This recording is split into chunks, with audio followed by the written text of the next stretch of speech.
Dans cette nouvelle vidéo, et toujours dans le but d'assimiler confortablement la structure et le fonctionnement d'une machine pédagogique, je vous propose l'exercice suivant qui montre, en détail, les principes de conversion d'une boucle tant que, ou while, en assembleur. Je m'appelle Belach Mohamed et ce TD est destiné essentiellement pour les étudiants de première année, MI, du département informatique. Faculté, FEI, USTHB.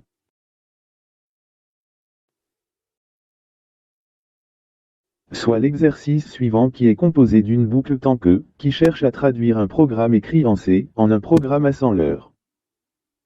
Que va-t-on utiliser comme instruction? On utilisera les instructions de branchement de différents types.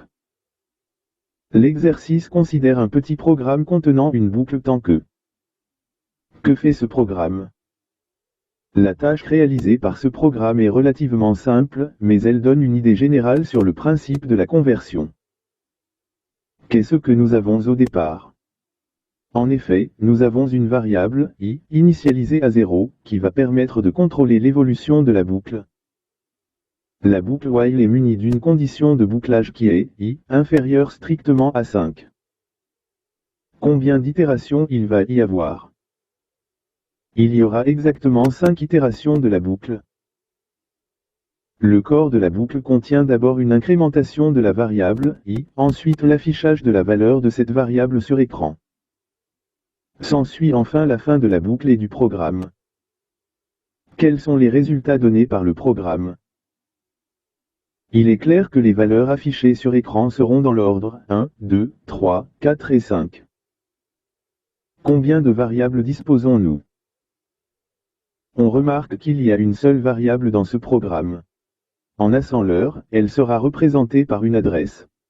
Pour faciliter la lecture, on gardera le nom de la variable, i, dans les différentes instructions.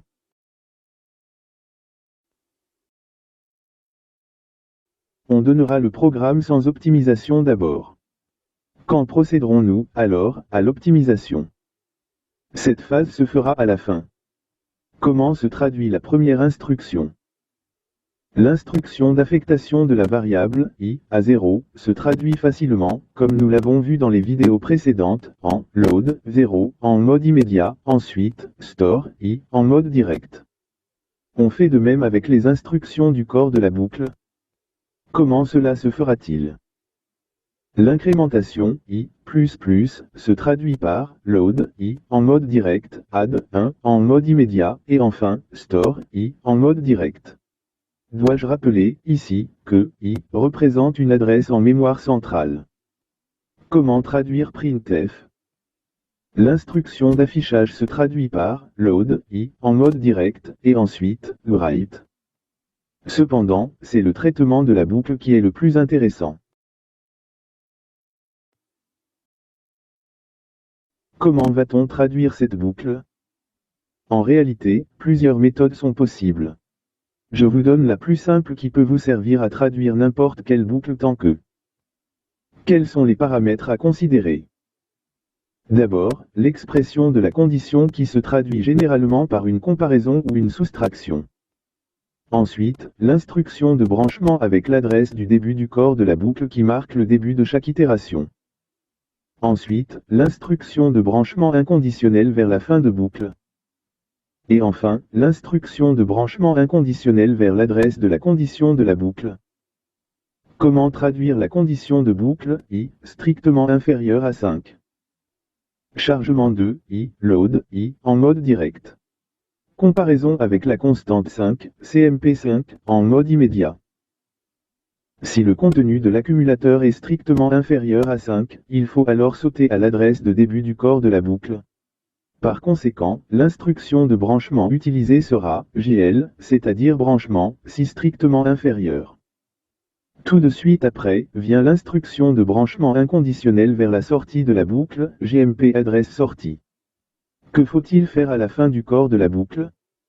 On ajoute un branchement inconditionnel vers l'adresse de la condition de la boucle, GMP adresse condition. Quelle est maintenant l'allure du programme assembleur avant l'optimisation?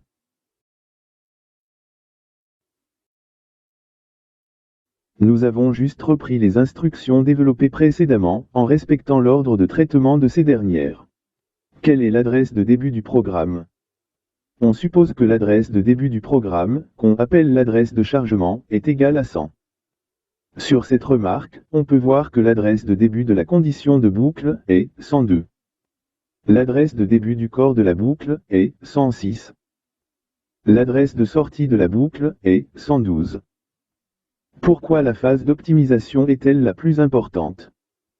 C'est parce qu'elle se base sur la logique et le raisonnement du programme. D'abord, on remarque que les instructions d'adresse 106 et 109 peuvent être supprimées, car la valeur de i est déjà disponible dans l'accumulateur. D'un autre côté, on remarque qu'à chaque fois que l'instruction d'adresse 102 est exécutée, la valeur de i est déjà disponible dans l'accumulateur. On peut donc bien la supprimer également. Quelle est donc la version finale du programme optimisé? Après avoir appliqué les différentes optimisations sur le programme, on obtient le programme final suivant. Est-ce que vous avez remarqué que les adresses des instructions de branchement ont changé, en fonction des optimisations? Que faut-il faire d'abord? Il y a d'abord le chargement de la valeur 0 dans l'accumulateur, ensuite sa sauvegarde à l'adresse i. Qu'y a-t-il ensuite? Il y a comparaison du contenu de l'accumulateur avec la valeur 5. Que fait-on si le contenu de l'accumulateur est inférieur à 5? On se branche à l'adresse 105. Sinon quoi? On passe à l'adresse suivante, 104, et on se branche à la sortie de la boucle, à l'adresse 109. Qu'est-ce qu'on fait au début du corps de la boucle?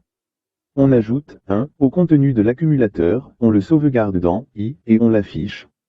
On se branche ensuite à la condition de la boucle, à l'adresse 102. Que peut-on dire à partir de l'adresse 109? On est en dehors de la boucle? Enfin, il y a lieu de répondre à une question importante. Les instructions de branchement dépendent-elles des conditions des boucles? Effectivement, tout opérateur de comparaison lui correspond un type de branchement explicite. C'est déjà fini. Cette vidéo est relativement courte, mais je vous retrouve dans une prochaine vidéo qui traitera un problème de conversion avec une boucle pour. Cette vidéo vous a-t-elle aidé à mieux comprendre la mise en œuvre des boucles tant que dans les programmes assembleurs? J'espère que oui. Avez-vous des remarques ou des questions? N'hésitez pas à me les communiquer via votre espace restreint sur mon site. Merci pour votre attention. Mohamed Bellache.